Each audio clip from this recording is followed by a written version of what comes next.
7h19 sur Europe 1. Place à l'édito éco, Dimitri Pavlenko. Bonjour Olivier Babot. Bonjour Dimitri, bonjour Anissa, bonjour à Olivier. tous. Alors vous vous demandez Olivier ce matin qui au juste va payer pour cette économie de guerre que nous devrions mettre en place pour retrouver nos capacités de défense. C'est la question Dimitri que se posent aujourd'hui tous les citoyens contribuables. Les dirigeants européens ont récemment convenu d'un plan ambitieux visant à renforcer les capacités de défense de l'Union européenne.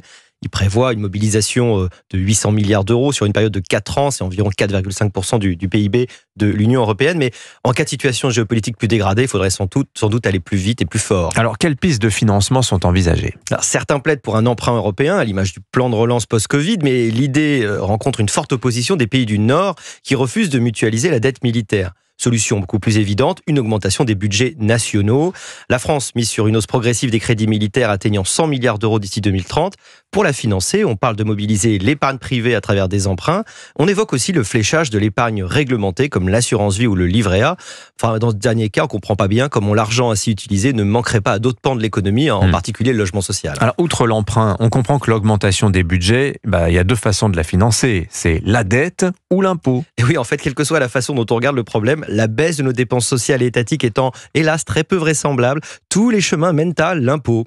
Il faut le répéter, la dette n'est que de l'impôt différé. Et ensuite, côté impôt immédiat, le gouvernement promet pour l'instant qu'il ne les augmentera pas, mais on sait que la créativité de Bercy est sans limite.